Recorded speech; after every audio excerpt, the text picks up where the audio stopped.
Hello from our own correspondent studios at Broadcasting House in London. You've downloaded the latest edition of the programme, broadcast on BBC Radio 4. It's introduced by Kate Adie. Today, don't pack up that election bunting. Israel may have to vote again very soon. Death threats, bribery and corruption on Brazil's Amazon frontier. A not-in-my-backyard crowd emerges in China as the authorities confront the great smog of Beijing. And have Frenchmen really lost their touch? We look on as they try to relearn the art of seduction. Now, what exactly does the outcome of this week's Israeli election mean for such pressing regional matters as the deadlocked peace process and how best to deal with a possible Iranian nuclear threat? Well, the answers will have to wait until Prime Minister Benjamin Netanyahu has concluded what could be the lengthy business of creating a functioning coalition government. The former TV presenter Yair Lapid is certain to play a key role after his party, Yesh Atid, surprised observers by winning 19 of the 120 seats in the Knesset. Mr. Lapid is portrayed here as a centrist, possibly a moderating force in a new administration. But our Jerusalem correspondent, Kevin Connolly, wonders if that depiction is entirely accurate. There is an old song which struggles to encapsulate the essence of romance in a string of fleeting images. One of them is the sound of a waiter whistling as the last bar closes. The news equivalent, I now discover, is the clatter of the last length of security fencing being loaded onto a pickup truck as a political party's election event winds down in the small hours of the morning. Nothing feels more out of date than the leftover pile of smiling bumper stickers of a candidate who's just discovered that he does not have much to smile about. Nothing feels more forlorn than a bunch of slowly deflating balloons on which the party logo is shrinking and twisting. It somehow didn't feel as though the Likud B'Teinu list, the right-wing nationalist grouping led by Benjamin Netanyahu, had won the election, although, broadly speaking, it had. A senior Likud member told me there is no such thing as a disappointing victory, but of course in politics there is. Mr. Netanyahu had hung on to his job, but his party had lost seats. His aura as the most successful politician of modern times in Israel has been dented, just as he embarks on the intensive round of arm-twisting and ear-bending required to form a government here. Israeli officials have long made the point that theirs is the only democracy in the Middle East, a claim that calls for a little tweaking or qualification in the light of Egypt's elections last year. But privately, Israelis sometimes grumble that their system can be a little too democratic. I'm told it takes an average of 56 days after the vote to form a government here. In that period, the leaders of various factions, large and small, tell the prospective Prime Minister what sort of political concessions they want in return for agreeing to join the government. In return, he tells them exactly how far short of their expectations he's proposing to fall. The Knesset is a complex kaleidoscope of competing factions that can't be conveniently distributed along the conventional spectrum that runs from right to left. At one point, 34 parties had candidates in this year's election campaign, all vying for the 2% share of the vote, which guarantees you a parliamentary seat. The cannabis movement never made it. Presumably any party which campaigns for the legalization of recreational drugs is prone to the odd organisational lapse. And the Jolly Roger won't be flying over the Knesset either. The Pirate Party also failed to make the cut. But there are parties that represent ultra-Orthodox Jews of European origin, and, separately, those whose roots could be traced to other parts of the Middle East and Persia. And there are Israeli Arab parties too. It's easy to forget that Arabs make up almost a fifth of the population of this country. What's interesting about this election is that the dynamic new force in Parliament comes not from the far right of Israeli politics, as many expected, but from the centre. A new party called There Is a Future is the second largest force in the new Knesset. It's led by a popular television personality called Yair Lapid. If you're British or American, you'll have to imagine David Dimbleby or David Letterman stepping down from the screen to sort the country out. Having said that, using the term centrist in the context of Israeli politics isn't always helpful. I suspect that to many Europeans it conjures an image of a leader who'd be less tough in negotiations with the Palestinians than would Mr. Netanyahu. But Mr. Lapid does not believe that Israel should have to divide Jerusalem with the Palestinians in a future peace deal, one of the core elements of the two-state solution, that the wider world continues to believe in. That Mr. Lapid is labelled a centrist perhaps shows you where the centre of gravity of Israeli opinion on such matters lies these days. His big ideas are about Israeli society, not Israeli diplomacy. He wants to end the special treatment enjoyed by ultra-Orthodox Jews who are exempt from military service and who often choose to devote their lives to studying scripture on welfare rather than working and paying tax.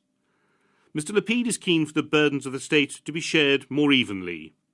The problem for Mr. Netanyahu is that he might need the support both of Mr. Lapid and of those parties who represent those ultra-Orthodox communities and who fiercely defend their privileges. That's what happens when you don't get as many seats as you hoped for yourself and have to cast about for partners and build improbable alliances. There was a time when headline writers sometimes referred to Benjamin Netanyahu as King Bibi, conjuring the image of a colossus bestride the world of modern Israeli politics. In fact, his electoral record is rather patchier than that would suggest. His critics sniff that he's a tactician, not a strategist, a broker of deals more than a weaver of visions. He will need all those tactical skills to create a stable government out of the rather weak hand that Israeli voters have now dealt him. Plenty of people here think we'll be blowing up balloons, printing bumper stickers, and getting the security fencing back out again for more election rallies before too long. Kevin Connolly in Jerusalem. Millions of Romanians and Bulgarians will soon be able to live and work in Britain. Curbs which had been imposed to protect the UK jobs market are due to expire in December this year. Romania joined the European Union in 2007, 17 years after the fall of communism and the killing of the country's despised leader, Nicolae Ceausescu. But economic prosperity has proved elusive. And last year, the government lost an election after its draconian austerity measures led to violent clashes between police and demonstrators. Will Self has been to the Romanian capital to observe how democracy's faring there today. Eigener Herd ist Golde wert. That was the slogan inscribed on a raised tile plaque on the white-tiled surface of the 12-foot-high stove that loomed in the dark and dusty corner of the president of the Romanian Writers' Union's immense office. Loosely translated, this corresponds to the English sentiment, "There's no place like home." But during a brief sojourn in Bucharest, I felt there were few other cities I had ever visited quite so unhomelike. It began at Heathrow, where the boarding of my Tarom flight was delayed at the gate.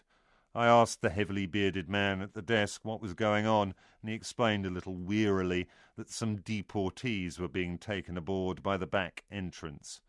"Does this happen often?" I inquired. He shrugged and said, "Pretty frequently." That evening, in a city centre that felt uncannily empty, considering that Bucharest is the most densely inhabited European capital, I ate dinner with my Romanian editor, Bogdan Stănescu. The legislative elections, postponed due to a stalemate that ensued when Mircea Joana, the president of the Senate, refused to step aside, were slated for the coming Sunday. But it was difficult to detect much democratic enthusiasm emanating from the otherwise ebullient Bogdan. He spoke of Romanian politics as if they were a shadow play, behind which the real business of exercising power went on without the pesky need for a people's mandate. True, there had been demonstrations, some violent in the early months of the year, as the government's draconian healthcare cuts began to bite, but by and large, or so Bogdan said, the protesters had been older people, veterans of the 1989 overthrow of the Ceausescu regime. He laughed bitterly at the idea of Romania joining the euro and spoke of a friend who had qualified with an MBA from Harvard who, when she returned home and got a job, was asked by her boss the best way of firing workers who'd got pregnant. As for healthcare, if you wanted to be examined by a doctor in one of the state hospitals, a €100 present was necessary, followed by similar gifts for nurses, radiographers, and so forth.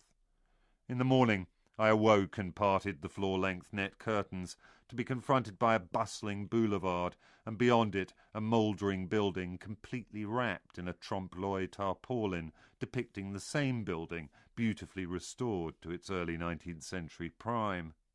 Now the city bears the aspect of a slightly grotty palimpsest, worked over and over again by the troubled agency of regime change. The stately 19th century structures and system-built flats of the communist era interpolated with the duff arabesques of imported postmodernism. Real incomes have fallen by more than 25% since 2008, and the Romanian exodus continues unabated, many families only surviving on what relatives send back from abroad. And so, to the Writers' Union, a huge and decaying mansion that its former owners are in the process of reclaiming, although it seems unlikely that they'll be able to sustain the gold leaf plaster ceilings, the icy caryatids and dusty silk hangings, let alone the huge tiled stoves, which, as we processed from room to room, I felt compelled to hug for warmth, much to the amusement of my Romanian hosts. On the way back to the airport the following day, we passed a building of a similar vintage, but this one had been refurbished with compelling vulgarity, oodles of gold leaf on its picots and finials, and a life-size gold saviour crucified in the front yard. This, my driver explained, was the home of George Gigi Bacali, a near-illiterate wheeler-dealing mogul from shepherding Vlach stock in the southeast, who made his first fortune flogging jeans before taking over the Steaua football team. Not that Bacali's ambitions were confined to football. Since 2009, he has, of course, been an MEP. It would seem that when it comes to homemaking in Bucharest, abroad is definitely the place to go. Not that everyone can get there. When my Tarom flight arrived at Heathrow, there was an uncomfortable pause. Then 2 burly and armed Metropolitan Police officers tramped on board. They left, with an equally burly Romanian man in tow. Presumably he'd be on the next return flight, back home in time to exercise his vote. And that was Will Self. Brazil, so long regarded as the country of the future, has finally become an economic power to be reckoned with, even if it's currently struggling with uncompetitive industries, rising consumer debt and falling investment. Today it's a big player on the regional stage. It's had a democratically elected government since 1985. The days when it languished under military control are but a distant memory. But this is a huge country. The dramatic changes it's undergone in recent years are certainly evident in the big cities. But how much has life altered out in the Wild West Amazon region? Sue Bramford, who first visited this corner of Brazil more than 20 years ago, has been back to find out. We met him again by chance on the Earth Road as we were coming back from a visit to his community in the eastern Amazon. He's called Miguel Padre, and he grinned broadly when he saw us. He, his wife, 2 of his children, and numerous packages were crammed on a small motorbike. We too were on motorbikes, the favourite form of transport in these parts, and we beckoned to him to stop. We climbed off our bikes and sought shade under some of the huge trees in the tropical forest beside the road. We'd met Miguel Padre a few days earlier in the hot and unpleasant town of Uruará on the Trans-Amazon Highway, the road that cuts across the Amazon basin from east to west. And now we had some news for him, news that we knew he'd find very upsetting. Miguel had told us his story the first time we'd met him. We sat on a bench in the shade of a mango tree outside the Catholic church. A quick-witted and warm-hearted man, he'd had a tough life. He'd come to the Amazon as a child with his family. Like thousands of others, they'd come in search of land, fleeing the poverty of the drought-ridden northeast of Brazil. But for them, it hadn't worked out. Miguel had finished up as a virtual slave, felling trees for a big landowner. He'd eventually been freed by one of the government's special anti-slavery teams. But he still couldn't find a decent job. He'd ended up working for one of the large logging companies that was spreading terror in the region and was stealing valuable timber from the forest. Finally, life changed when Miguel was given a plot of land of his own on an agrarian reform settlement. For the first time, he and his family had a future. For a while, he'd practiced the only kind of farming he knew, slash-and-burn agriculture. That meant cutting down forest, burning the felled vegetation and planting subsistence crops to take advantage of the temporary fertility. But then, with some encouragement from the Catholic Church, Miguel and others began to ask themselves whether they should be treating the wonderful Amazon forest in this way. As Miguel put it, it fell into our heads that we should be planting trees, not cutting them down. So that's how their project, Sementes da Floresta, Seeds of the Forest, was born. Their idea is to use the resources the forest provides without destroying it. So they're collecting Brazil nuts, they're extracting oil from the seeds of the andiroba tree, they're collecting oil from the copaíba tree, and they're also cultivating seedlings so they can replant. But there's a lot to learn. They've been receiving advice from other communities that have lived much longer in the forest, and some of them are going to college to train in sustainable forest management. Which is why Miguel was living in Uruará, that baking hot town where economic and political power is firmly in the hands of the big logging companies. We talked to some of the loggers in the town, and they didn't conceal their hostility towards the Seeds of the Forest project. And their anger increased recently when the community had asked the authorities if they could work another large area of forest. Miguel and some of the others have received death threats. That's why, when we stopped Miguel on the road, we felt worried about the news we had to give him. We'd just been to his plot and discovered that, while he was away, loggers had invaded his land and felled some of his most valuable trees. The export value of the felled timber was some £40,000, a huge amount of money. But it wasn't this that upset Miguel. It was the way the loggers were riding roughshod over his future and the future of his children. It didn't occur to him to turn to the authorities for help. "I'll call in my uncle, the one who foams like a wild pig," he said with a grim smile. I first visited the Amazon region when the Trans-Amazon Highway was being built almost 40 years ago. It was a really wild west then, as indigenous groups and peasant families were brutally driven off their land. Brazil has made huge advances since then. It's become a democracy. Millions have been lifted out of absolute poverty. But on the Amazon frontier, might is still right.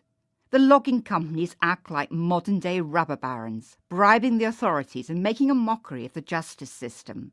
When Miguel's basic rights are infringed, the only thing he can think of doing is to call in the men of his family to protect him. Sue Brantford there. Trying to end the chronic pollution in parts of China won't be easy, but the authorities in Beijing say they are trying. Smoke from factories, coupled with emissions from millions of cars and lorries, combines with winds off the Gobi Desert to leave cities, particularly those in the north, shrouded in dense clouds of pungent fumes. But now, according to the official Xinhua news agency, the government is banning some vehicles from the roads and hopes to produce cleaner fuel. Martin Patience says any improvements will be very welcome, but he doesn't expect much to change, at least in the short term. When I wake up in the morning, I pause briefly before opening my curtains. And what I see out of my window is likely to set the tone for the rest of the day. I'm not checking up on the weather. Instead, I want to know exactly how bad the pollution is going to be. On some mornings, it's truly appalling. It's as if the whole city's been turned into a smoker's lounge, with a yellowish nicotine colour staining the sky. And this month, pollution in Beijing went from bad to, well, dangerous. A quick disclaimer here. I was actually in the sunny island of Hainan, breathing in fresh sea air when the smog hit the capital. But back in Beijing, hospitals were overrun by the young and the old suffering from respiratory problems. People were warned to stay indoors. The capital streets were unusually quiet. Sales of air purifiers for homes as well as face masks rocketed, and some stores simply ran out. Even for a city that is used to pollution, this was an emergency.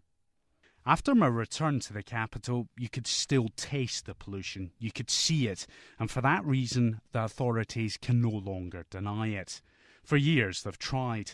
The government often played down the pollution in the capital, insisting it was merely fog. despite evidence to the contrary that was plain for all to see. It was a position, of course, they could never hold, and following public pressure, the authorities introduced new pollution readings at the beginning of this year. And so, when this smog hit, the state media, for the first time on this issue, barreled in. The pollution story led China's main evening TV bulletin.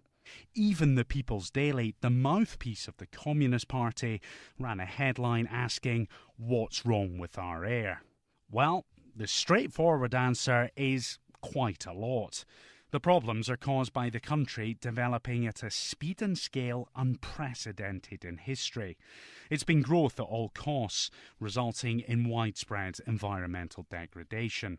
Coal-burning energy plants power the country's factories. They provide the heat for hundreds of millions of homes. But they also spew out toxins into the air. In Beijing alone, 5 million cars choke the streets, an illustration of the country's growing prosperity. But all these vehicles, normally bumper to bumper, are also a sign of a country that isn't coming to terms with pollution. And it's not just the air quality. China's lakes, rivers, its underground water supplies have all been badly polluted by lightly regulated industry. Almost no one in Beijing trusts the water that comes out of their taps. So maybe, just maybe, the great smog of Beijing in recent days will mark a turning point. A time when the Chinese say, you know what, enough is enough. We need to prioritise quality of life over economic growth. In recent months, there have been several large-scale demonstrations against factories being built in various cities. Slowly, a not in my backyard crowd is emerging in China. But a huge sea change looks unlikely for now anyway. Economic growth remains the government's top priority. Without it, the authorities worry about instability if large numbers of people are left unemployed. And there are still hundreds of millions of Chinese who want the keys to their first car, their first air conditioner, even a fridge. Who's going to be the one to deny them their dream? For that reason, clean air is likely to remain a rarity in Beijing for years to come. Some wealthy Chinese are voting with their feet and taking their kids to live in Canada or Australia. But for most, that's not an option. As for me, after 2.5 years of living here, I've ordered my first air purifier, and I now wear a face mask for my bike ride to work. And every morning, before opening my curtains, I pause and hope that the wind has blown the pollution away. And that was Martin Patience. Now, when it comes to romance, there's no denying the French have a certain reputation. Perhaps their films are partly responsible. There are countless scenes in the movies of François Truffaut and Jean-Luc Godard, for example, of men eyeing up women in the streets, and examples of what today seem like distinctly cheesy chat-up lines. So, has the Frenchman of today lost his touch? John Lawrenson in Paris reckons that if the proliferation of books, DVDs and coaching sessions, which promise to improve his technique, are anything to go by, many do seem to have lost their way. A sunny afternoon outside Paris's Pompidou Centre Art Museum, Nicolas breaks into a run. He and his coach have spied a target, sparkly T-shirt, at 2:00. "Excuse me," he says, "I've just seen you and I think that with that T-shirt with sequins on you must be a gold digger or something. Your style is really not bad." Listening in thanks to a discreet microphone clipped to Nicolas' shirt, coach Alex Roth stares blankly in front of him. This isn't the first time he's heard one of his students make a hash of it. "That's kind," says the girl, "but I have a lover." Roth shrugs. "Rejection's okay, toughens you up. What's not okay is not daring to have a go. He's been there himself. That's why he founded his company, Lifestyle Conseil, 4 years ago. When I was younger, I was kind of obese, he explains. I was kind of lonely, not so many friends. And one day I said, okay, I'm going to lose some weight, go out, make some friends, have a girlfriend. It was quite a hard job, but now I can help other men do the same because I did the job before. The goal is to turn the timid, the burbling and the clumsy, the crass, the mute and the downright creepy into what Lifestyle Conseil considers to be the winning combination. the gentleman bastard, suave but determined, well-mannered but carnivorous. Once upon a time, seduction was something French men were good at, while those of other nations one might think of had to drink for several hours before saying hello. But is it still true of the French today?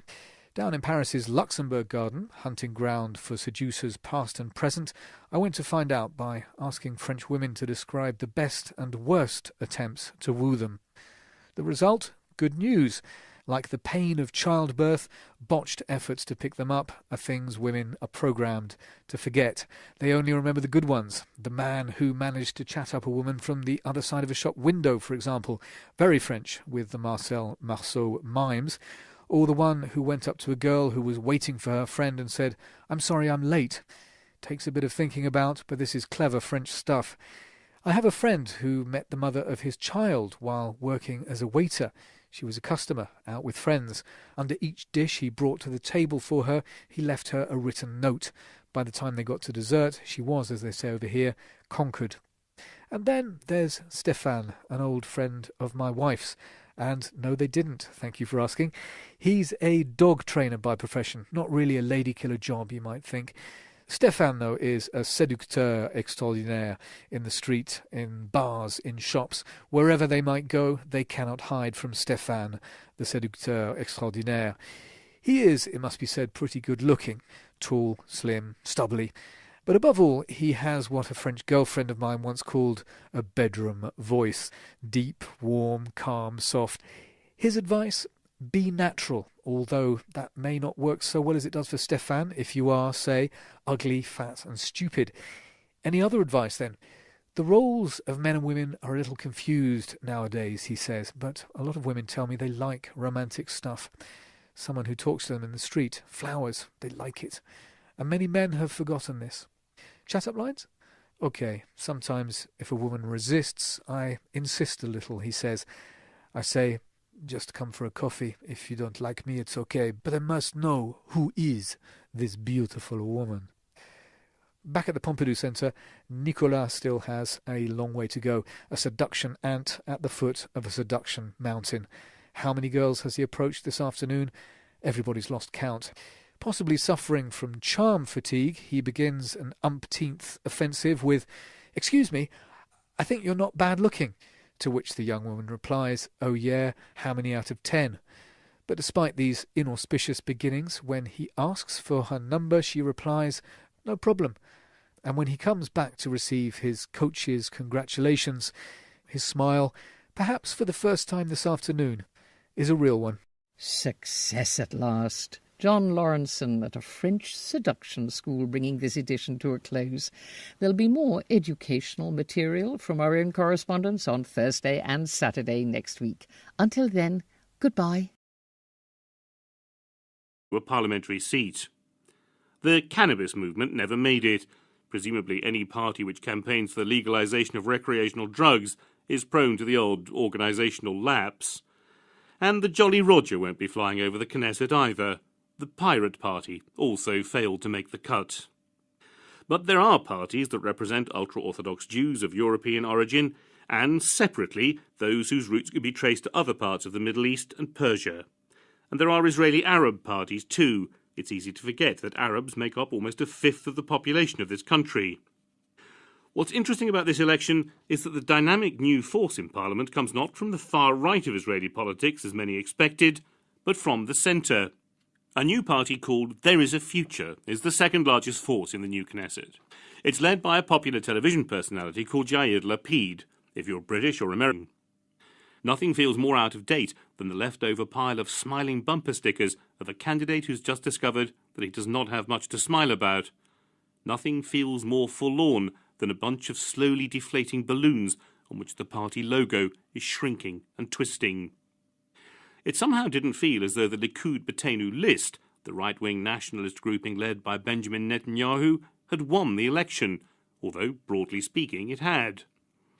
A senior Likud member told me there is no such thing as a disappointing victory, but of course in politics there is.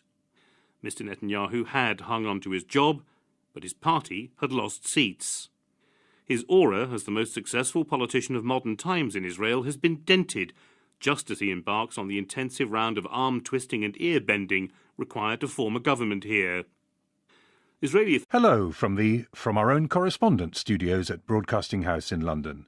You've downloaded the latest edition of the programme broadcast on BBC Radio 4.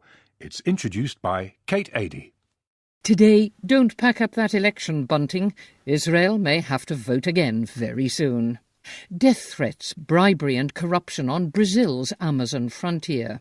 A not-in-my-backyard crowd emerges in China as the authorities confront the great smog of Beijing.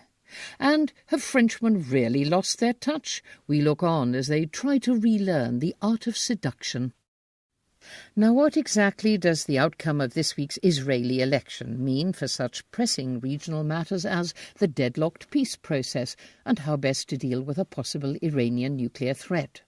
Well, the answers will have to wait until Prime Minister Benjamin Netanyahu... Officials have long made the point that theirs is the only democracy in the Middle East, a claim that calls for a little tweaking or qualification in the light of Egypt's elections last year. But privately, Israelis sometimes grumble that their system can be a little too democratic. I'm told it takes an average of 56 days after the vote to form a government here. In that period, the leaders of various factions, large and small, tell the prospective Prime Minister what sort of political concessions they want in return for agreeing to join the government. In return, he tells them exactly how far short of their expectations he's proposing to fall. The Knesset is a complex kaleidoscope of competing factions that can't be conveniently distributed along the conventional spectrum that runs from right to left. At one point, 34 parties had candidates in this year's election campaign, all vying for the 2% share of the vote, which guarantees you... ...who has concluded what could be the lengthy business of creating a functioning coalition government. The former TV presenter Yair Lapid is certain to play a key role after his party, Yesh Atid, surprised observers by winning 19 of the 120 seats in the Knesset. Mr. Lapid is portrayed here as a centrist, possibly a moderating force in a new administration. But our Jerusalem correspondent, Kevin Connolly, wonders if that depiction is entirely accurate. There is an old song which struggles to encapsulate the essence of romance in a string of fleeting images. One of them is the sound of a waiter whistling as the last bar closes. The news equivalent, I now discover, is the clatter of the last length of security fencing being loaded onto a pickup truck as a political party's election event winds down in the small hours of the morning.